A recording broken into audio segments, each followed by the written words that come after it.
We're so excited for our strategic partnership with the American Marketing Association. CMI and AMA have partnered together with a certified course that is our Content Marketing University to become a certified content marketing leader. I'm super excited about it for what it means for the growth of our profession, for what it means for creating the proper framework for our content marketers to grow and excel. Having certification, having a body of knowledge, having both best and emerging practices, it's really what helps to define a profession.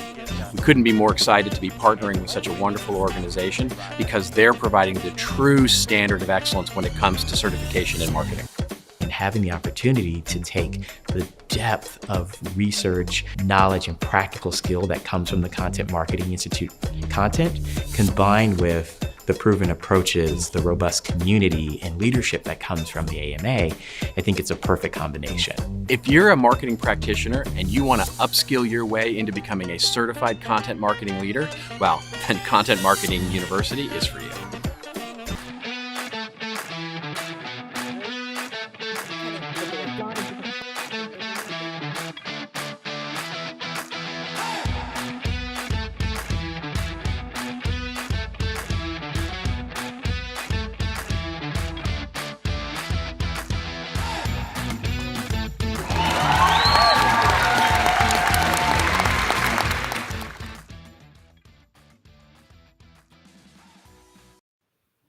Hello, hello. Happy Monday, everyone. It's Amanda with the Content Marketing Institute. Thank you for joining me for this Ask the CM World Community Livestream, where each time we dive into a new topic with an awesome member of our CM World community.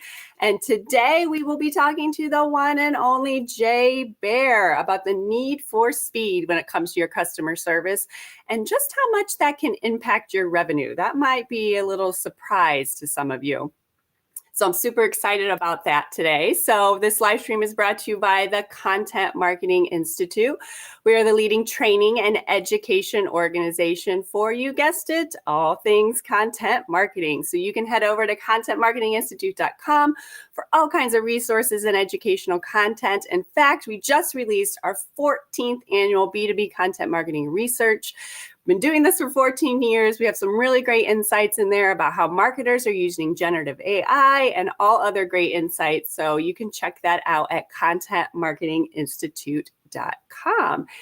And I also want to mention, if you didn't just see it, some exciting news here at CMI. We are partnering with the American Marketing Association to offer marketers a brand new content marketing certification opportunity.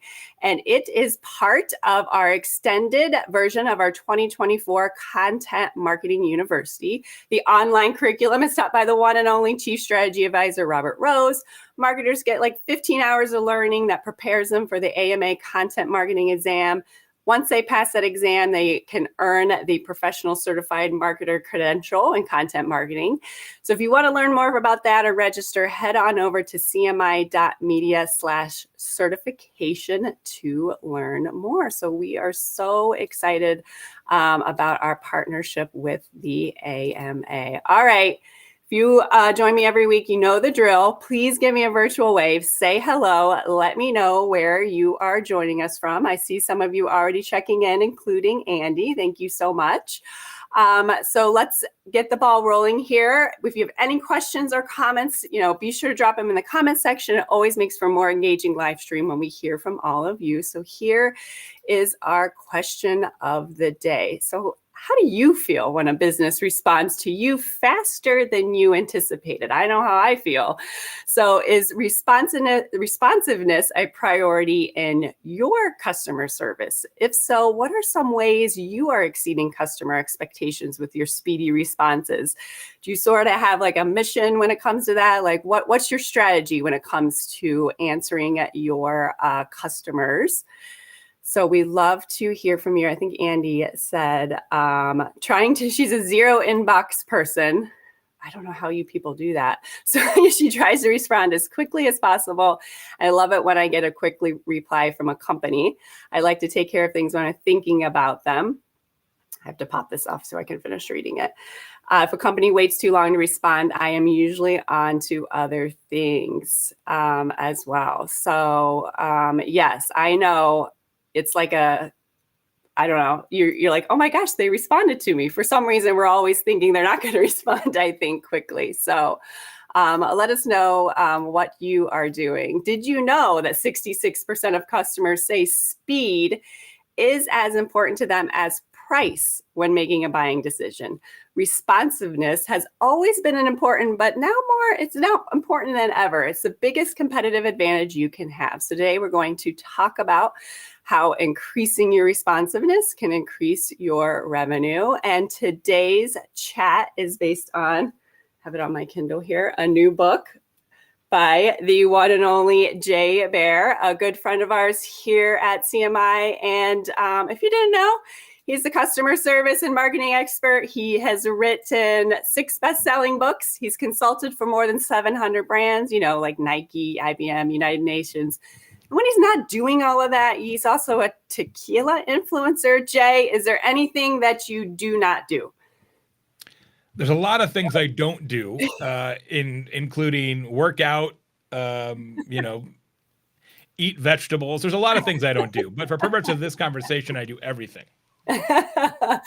Awesome. Before we get started, I'd like to point out that this is possibly the shortest, most impactful marketing book. You can't see it because I have it on a Kindle, but it's a mini book, as you call it. There you go. So I love that you're giving me so much info and also giving me my time back. Well, here's the thing, Amanda, and thanks for having me. Hey, everybody. I started writing this book, and as you mentioned in the kind introduction, I've written 7 prior business books that are, full length kind of, chunky hardcover books. And so I started to write this one, and I got into it. I was like, wait a minute. I can't make people spend 5 or 6 hours to read a book about the power of speed. This is the opposite of the advice that I'm trying to give you. So I'm like, well, what if I just wrote the smallest book I could, and you can read it in under an hour, and many people have, and the reviews are astonishingly good for the book. Look, the reality is, and I'm not ashamed to admit it, most people don't read business books. they skim them, and that's fine, because most business books say a thesis and then repeat that thesis multiple times until the book concludes. And I know personally that publishers are always like, hey, the book's got to be 200 pages because it's got to have enough width on the shelf at Barnes & Noble. I'm like, I'm not going to worry about that. I'm going to write a book that you can get everything that you need in an hour. And so I have, and it's also only $9. So I'm also saving you money at the same time. Go find it on Amazon. Yes. And we'll get into it, but it's very impactful for how short it is. So you've been investigating speed as a competitive differentiator for years. You talked about it in several of your other books. So why do you think it's even more important now? I didn't know initially that was the case, Amanda, but as I always do with all my projects, I always validate it with research before I write the book or write the keynote presentation. So my hypothesis was, coming out of the pandemic, that we all have now a different relationship with our time and how we spend it. And so I started to read all these articles in business, things like the Great Resignation and quiet quitting, and people not wanting to come back to the office. They just want to work from home because they don't want to commute, and bleisure travel, which you may have experienced a little bit at the most recent CM World. Bleisure travel is when you combine business and leisure travel. You bring your kids to the conference, you can double dip the trip. That's a new trend. Baseball games are 26 minutes a night shorter now because of the pitch clock. I was like, you know what? All these trends are the same trend, which is that we care about our time and how we spend it more than ever. So I conducted a huge research project on this notion. It's really the most comprehensive research ever done in this country on the relationship between responsiveness and revenue. And it turns out, indeed, it is true that we care about our time and how we spend it more than ever. So customers want businesses to be responsive in a way that they didn't care about as much pre-pandemic. Yes. And that research project is great, which you have it on your website. So you talk about the state of speed as it is now. So how do consumers feel about businesses' responsiveness now? How is that impacting their revenue? They may not even know it, right? When you think about the customer experience, right, there are a number of things that go into the customer experience. Customer experience isn't one thing. It is all the things, actually. So there's a number of different dynamics that can make a person like or dislike your business. I would argue, and the data largely backs this up, that today speed and responsiveness is the most important element of customer experience. Now, sometimes business leaders will say, well, Jay, what about personalization? Our customers want everything to feel like it's made just for them, including our content. And that's true, but you will overlook a business getting your name wrong, Amanda, if you get exactly what you want, exactly when you need it. And sometimes business leaders will say, well, Jay, our customers care most about kindness and empathy. And that's also important. I wrote a whole book about it. But today, you will overlook some rudeness to get exactly what you want, exactly when you need it. So today, I would argue that all businesses need to elevate speed and responsiveness on their list of internal priorities because their customers already have. Half of all customers will hire whomever contacts them first, regardless of price. Doesn't matter what it costs. Whoever gets a hold of them first, they buy from them. Why? Because we live in a time where all of us interpret responsiveness as respect. Yeah, and you make a great point in the book about a painter, I bet everyone has these experiences. We did the same thing with a roofer who didn't call us back. Like one of them called back 3 days later. One of them never bothered to come back. But the one that we ended up going with was the first one that actually responded to us, regardless of how much it costs. Yeah, I wish I had a more nuanced business advice for you, but here's one: answer messages. I wish that wasn't a mic drop, but in practice, it actually is, right? And that's what I'm saying. Like most businesses think they're fast, right? Mm-hmm. They assume that they're fast enough. I'm telling you, you're not fast enough anymore because I've been doing this for 30 years. I've never heard a customer say, ever in my life, you know what? Next time, why don't you guys do that more slowly? Right? Nobody ever says that, right? So speed expectations continue to escalate. What was fast 5 years ago is slow today, and onward the merry-go-round goes. So if you haven't made a material effort inside your organization to say, how can we be faster and more responsive? You need to do so because customers are voting with their minutes. If you're just joining us, I'm talking to Jay Baer about his new book, The Time to Win. And I was asking the question of the day about responsiveness and is that a priority? And Barbara says here, responding, even if you don't have an answer, is essential. We'll talk about that in a little bit. You're listening and are human and care. Address the question, say you'll get back to them, provide them with the answer they need, or refer them to someone who can help as soon as possible. Barbara's on it. She's exactly right. So what we're talking about being fast, but I also love how you mentioned you can't be too fast. So explain this idea. You called it like the Goldilocks zone, which I love, or the right now. So when I talk about speed and responsiveness being the number one component of customer experience, a lot of times people say, all right, well, we're just going to do whatever we can in our business to be as fast as possible all the time. And you probably should be faster than you are much of the time, but there are scenarios where you can be too fast. And the one I talk about in the book is I went to a Mexican food restaurant here in Indiana, which is a questionable decision because Indiana, not known as the home of authentic Latino cuisine, but I'm from Arizona originally, so you gotta get your fix where you can get it. So I go to this place down the street, and they brought me chicken enchiladas in 90 seconds. I'm like, can I have chicken enchiladas? Boom. They're like manifested. And I was initially excited about how quick that was. But very soon that excitement turned to distrust. Like, do they have an enchilada machine that I don't know about? Did somebody else order these and then like, no, I want the beef, and they kept them on the hot window and waited for the next sucker to order it, and I was that guy? Do they employ a psychic to know what you're going to order? It was very confusing. And this is something that we've almost all of us have experienced in business as well. I'm sure most people tuning in have used a chatbot at some point. So a company like Drift powers many of the B2B chatbots in the world. They program an intentional 3-second delay into their chatbot. Now, the chatbot itself is AI driven. So the second that you hit submit, it can spit out an answer. But when that happens, and you're like, boo-doo-doo-doo, I need a part number, bang, and it spits it out. Like, wait a second, that was awfully fast. That must have been a robot. I don't necessarily trust this information. They didn't even read my question. So they put in the 3-second delay, and you've all seen it. It's a little ellipsis. It's the animated ... to make you think that the robot is somehow like reading your question and like thinking about it in their robot head. It's fake. But when they have the animated ellipsis ... trust in the response goes through the roof. Wow. What you're looking for is what I call in the book the right now. Okay. Which is indeed the Goldilocks zone for responsiveness. It's not too slow, certainly.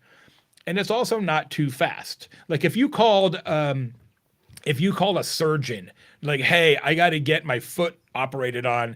He's like, cool. What are you doing in 5 minutes?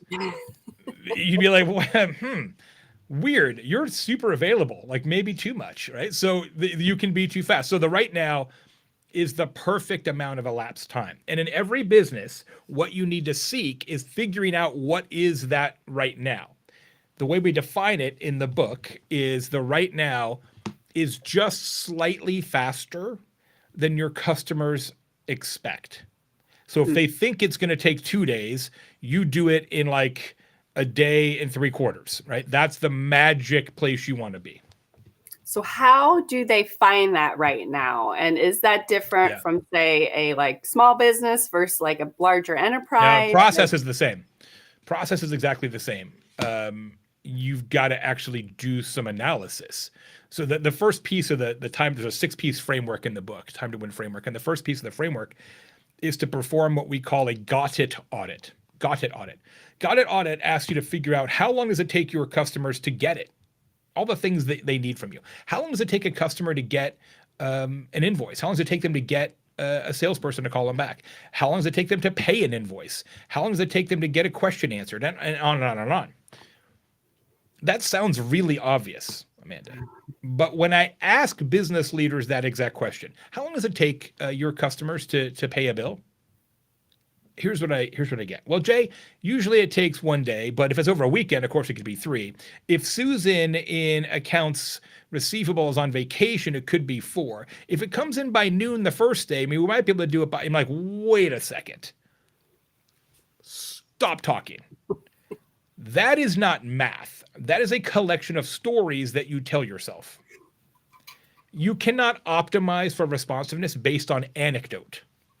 So the got it audit asks you to actually figure out the numbers. How long does it actually take to pay a bill? This is all knowable. You just have to do the backwards looking analysis to figure it out. So if you're going to optimize around speed and responsiveness, you first have to have a baseline, and the baseline is where you do the got it audit. So yes, it works the same for big companies or small companies. The number of data points you'll have may be different, and the source of information may be different, but the process is the same. If you're just joining us again, talking to Jay Baer about his new book, The Time to Win. If you have any questions for Jay, feel free to drop them in the comments. Glenn says here, I totally agree with fast response from service businesses. Excuse me. Big companies have terrible customer service experiences. Responsiveness is respect. Respect for everybody's time, right? They have a lot to do. We all have a lot to do, right? Look, the thing about time is it is the only resource on this planet that we share equally. It's the only one. Yeah, that was great that you pointed out. That was like, oh yeah, right. And No so of course, the value of that is going to go up and up and up in a world where everybody wants a piece. They want a piece of your time, a piece of your time, a piece of your time, a piece of your time. And when a business wastes your time, it causes a lot of problems. You don't want to buy from them. You certainly don't want to buy from them again. As I say in the book, if you give your customers time, they will give you money. If you cost your customers time, it will cost you money. It's that simple. And they might even, you talked about that invisible revenue, like they might not even know how much money they're losing. Well, we talked about the sort of painter or roofer, any kind of competitive bid situation. In my case, I got this house painted, 3 painting bids, as you do. First guy got back to me in like 4 hours, second guy a couple days, third guy like 11 days or something, had already been painted. Like a little slow, man. So the ones I didn't hire, they think they lost on price. That's human nature. We always think we lose on price because it's the easiest story to tell ourselves. We always think it's price. I'm here to tell you it's almost never price, but that's what we tell ourselves. So Painter 2 and Painter 3, who didn't get my business, the next time there's a competitive bid, what do? They drop their price. But they still don't get hired because they're not any faster. They're just cheaper. So they drop their price again. Still don't get hired.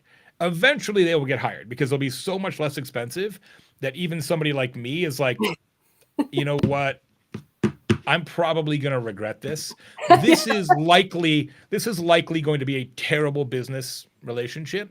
It took them 11 days to respond to my email, but they're so much less expensive. I feel like I got to roll the dice. Yeah. But at that point, all of their profit is gone, right? And the scary part about this is that as any business, doesn't matter if you're a painter or an enterprise software company or a car manufacturer or anything in between, there's no report you can run that says lost because we were too slow. There's no bar chart. There's no Google Analytics 4 chart. There's nothing, right? It's invisible when you lose on speed, and that's why it's really dangerous for business. That's great. And you just mentioned it. You were talking about the book has a 6-piece time to win framework. And we talked about the right now, which is important. But you talk about 2 other interesting concepts, which Barbara sort of brought up there that are easy, but seem to be overlooked, which is the answer before they ask and the respond without answers. Can you kind of elaborate on those? Because I was like, I have literally changed how I respond. I just read this book and I was like, I really have to start responding to even if I was like, even if I don't know, or it's going to take me a few days, because it is really annoying when someone doesn't respond. Yeah, I love that you're following the advice. I started doing it about 2.5 years ago, and it is had a huge impact on my life. Not just in business, but my relationship with my family and my kids and my friends and the mailman. Like it's really effective. So we'll just pick up on what Barb mentioned in the chat. And thanks, Barb. This idea that typically what happens, okay, if somebody asks you a question and you can't immediately provide whatever it is that they need, what do? Well, generally what you do is you go get whatever is necessary, right? You ask Google, you look it up, you talk to Phil in accounting, or whatever has to happen to conjure the answer. You go do that, and once you've secured that, it could be an hour, it could be a week, then you reply and say, okay, here's your answer. Stop doing that. Don't do that anymore. Because the entire time that you're off, doing whatever it needs to be done to get the information, the person who asked the initial question is slowly freaking out.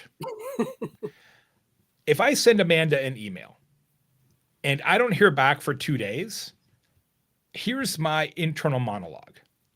I haven't heard back from Amanda. Do I possibly have her email address wrong? Is there a reason that my email to Amanda would go into her spam folder? Did I put an attachment in there that was weird? Is it possible that she's on vacation but didn't set out of office? Is she maybe just mad at me? Should I follow up this email with a text message or a telephone call? Or does that make me seem sad and desperate? This is the talk track that we all go through. And so the best approach is if somebody asks you anything and you don't immediately have the time or information to kind of close the loop, you say, "Great question, Amanda. So good, in fact, I got to look it up. I'm going to go do that and I'll get back to you." The second that you say, "I heard it," this is why in a restaurant they always say "heard, chef," because then the chef knows that you actually heard it. The second you say "heard," it changes the psychology dramatically, because you take it off of your mental to-do list and you now know it's on my mental to-do list. And that does two things. One, even though you're not any actually faster, it changes how fast they perceive you to be. Mhm. And two, it actually buys you more time to come up with the actual response, because speed of response is more important than speed of resolution, because speed of response works on a psychological level. Mm. Speed of resolution requires an actual thing to happen. Does that make sense? Mm-hmm. So reply without answers. That's the technique. Yeah, and that's I think that would be huge for a lot of businesses who don't even respond. Like, they know they can't do it. They know they don't have the answer, but it's like, just give me something so I know that you heard me, and we can move on from there. It's amazing how powerful that can be. It really is. And then the other one we talked about, I think, was to answer before they ask. So the fastest you can possibly be is predictive. Mm. When you give a customer or a prospective customer what they want and need before they can ask for it, that's like a magic trick. I was in Scottsdale doing a presentation not long ago, and I was at the pool, and I was just reading my Kindle, minding my own business. And it was one of those fancy resort places where the conference was, and the pool attendant person saunters up to me, hands me a strawberry daiquiri, and says, "Mr. Baer, you were putting out strawberry daiquiri vibes." And I'm like, I was putting out strawberry daiquiri vibes. You're amazing, right? That kind of predictive service is a real kind of high bar to clear. You can do this in your own business, and you should. And this has a massive implication for content marketing. If I were to ask you to write down the 25 questions that your customers have most often about your business, you could do it. Everybody could do it. And then I'd say, cool. Of those 25, how many can people get answered without talking to anybody in your organization by any channel, right? Text, chat bot, whatever. Average when I've done this exercise in workshops is 6 out of 25. What about the other 19? You just said that that's a common question, yet we make people work so hard to get those answers. This is very similar to what I talked about in my book, Utility, what Marcus Sheridan talks about in his fine book, They Ask You Answer. We just have to make more information available to customers self-serve. Mm-hmm. And in B2B in particular, half of all millennial buyers in B2B would prefer an entirely seller-free experience. They don't want to talk to any human being under any circumstances. It's just like, show me the information and I'll add to cart, right? So, so many businesses have like an FAQ on their website, and they ain't enough Q's or A's, right? Like, if you got an FAQ that's 8 questions, don't even bother, man. It should be like 25 or 50 or 100. Like, you just have to make it easier to get people the information that they need. Yeah, it's like you said, like you want the time. So if you can go on the website and get the answer, then and saves a phone call and saves having to deal with somebody. I know I just went something for my son's birthday, and I had all these questions about it, and I had like 5. The FAQ had like 5 things. That was like nothing. I'm sure I'm not the only one asking these questions. It was so infuriating. I'm like, I don't want to call them.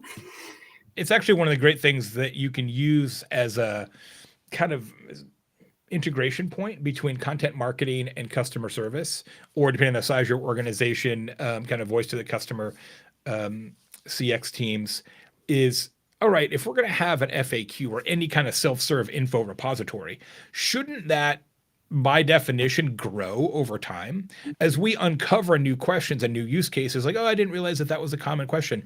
You should as a team come together and say, all right, every quarter we should be adding X number of new questions to this thing. It needs to be an organic, living, expanding resource, not here's 10 questions that we wrote in a conference room during a pizza party 10 years ago, and we still have the same answers. Pizza party. Love it. Brownland says, time is valuable. 100% agree with this. Well, thank you so much, Jay, for joining us. It is a short book, but there are other great insights in it as well. We can get it theTimeToWin.com, Amazon, all the places. That's right. TheTimeToWin.com, absolutely. And Amazon, of course, and other places where books are sold. I'll just tell you quickly why it's called The Time to Win. Everything that we're talking about, you're going to do. Every single thing that we're talking about, you're going to do. You're not going to have a choice. Your customers will simply demand it of you eventually. This conversation is going to be stupid in 3 years. It's going to be like, why do we even talk about this? Of course, this is what we're doing. But we're not doing it now. So the reason it's called The Time to Win is that this is the time. This is your opportunity in your business to use speed. Oh, I think we're losing Jay here. The reason your competition has yet is because it's hard. But if you do it now, if you really lean into it to speed and responsiveness, it will give you an advantage over your competition for 2 or 3 years until everybody is forced to do it. But you got to get started now. This is your chance. Like, you can literally, I'm not kidding, the data is very clear on this. You will make more money and keep more customers if you get serious about this before your competition does. That's why.